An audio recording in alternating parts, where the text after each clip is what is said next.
I am not the first Halpern son to live at home in his late 20s. In fact, my two older brothers, Dan and Evan, did so as well. Evan is 9 years older than me, and along with Dan, is the product of my dad's first marriage. Evan is pretty much the nicest, most considerate human being you could ever meet. Plus, he just might be the only person to graduate from Humboldt State University in Northern California who has never smoked marijuana.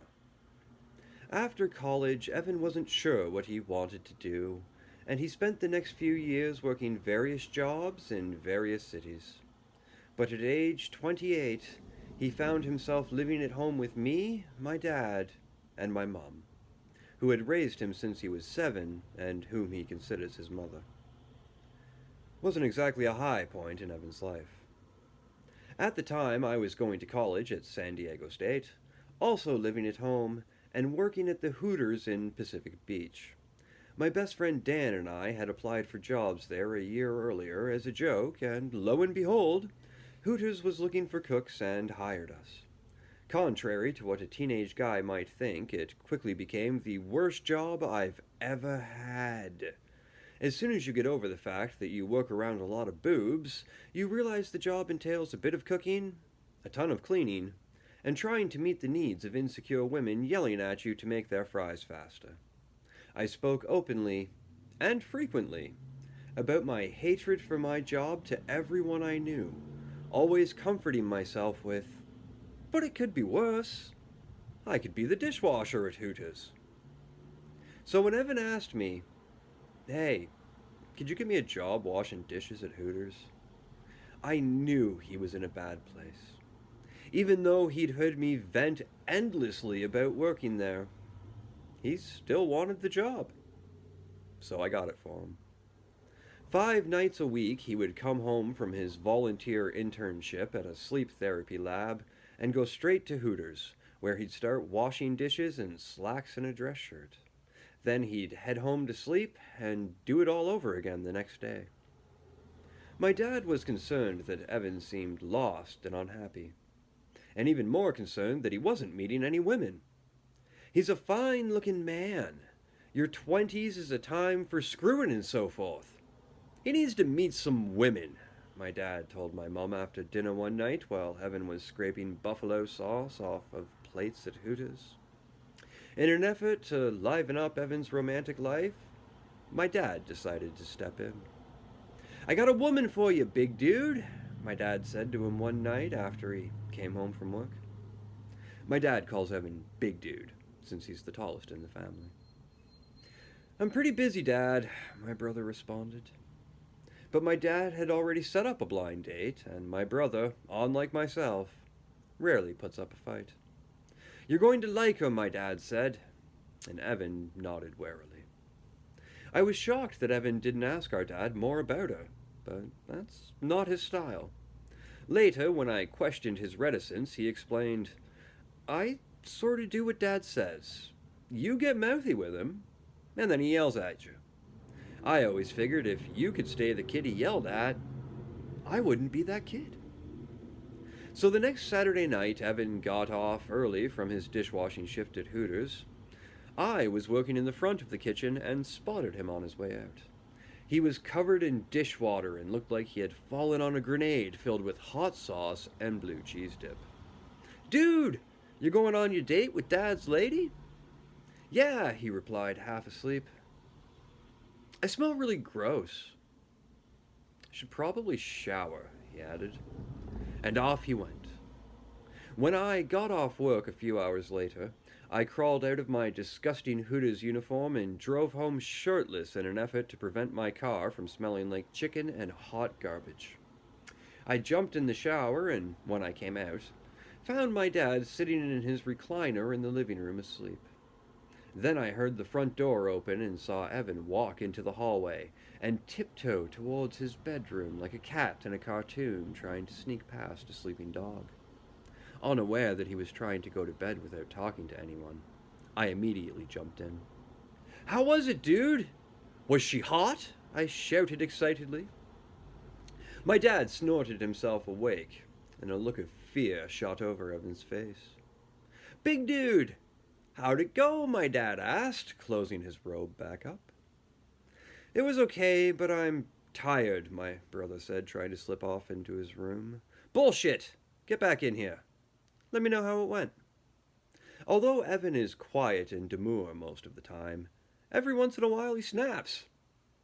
This was one of those times.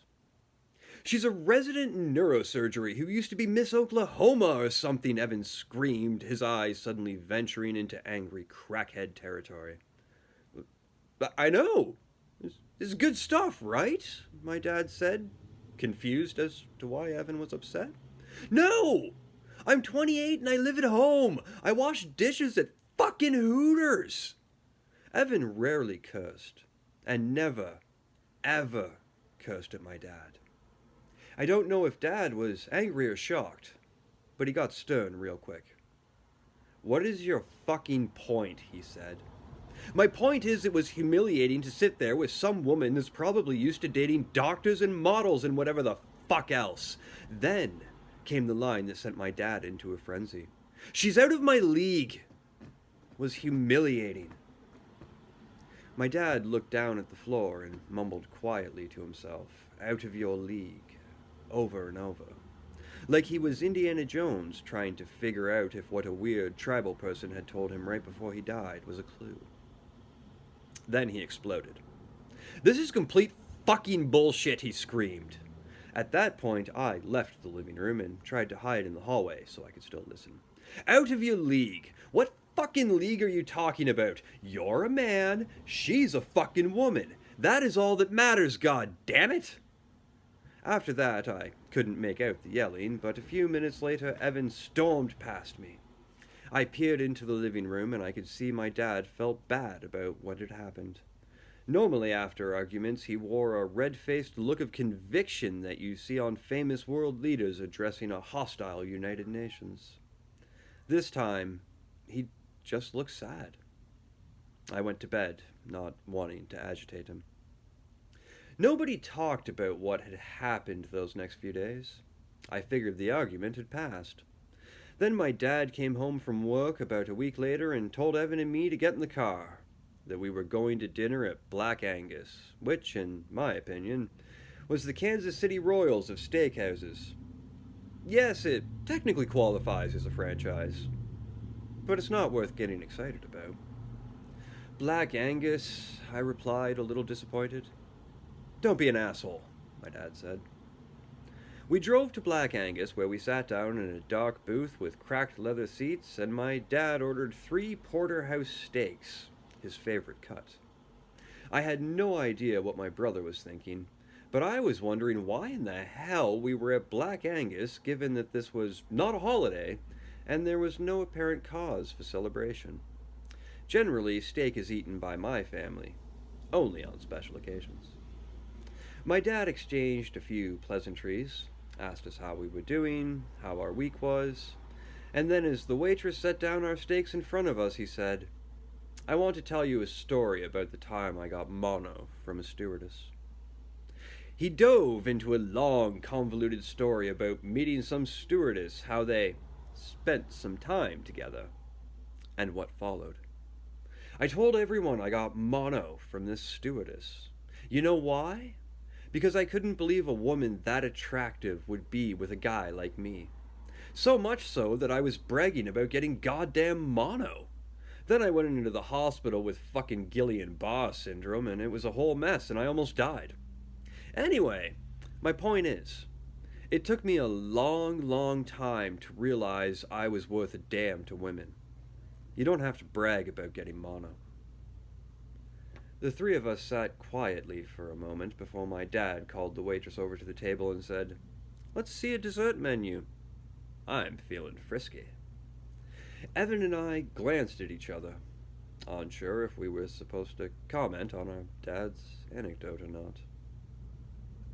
"Gee, Dad, that's a great story," I said sarcastically, trying to stifle my laughter. Evan started giggling, which sent me into a fit of laughter. My dad shook his head. "Well, you can both go fuck yourselves," he said. "I was trying to impart some fucking wisdom about women." That only made the 2 of us laugh harder, to the point that Evan was almost unable to breathe, and nearby patrons looked sympathetically at my dad, pitying the man who had to suffer two such inconsiderate sons. But he just chuckled as well. "Well, as long as you two jerk-offs are happy, I guess that's all that matters," he said as the waitress returned with our dessert menus.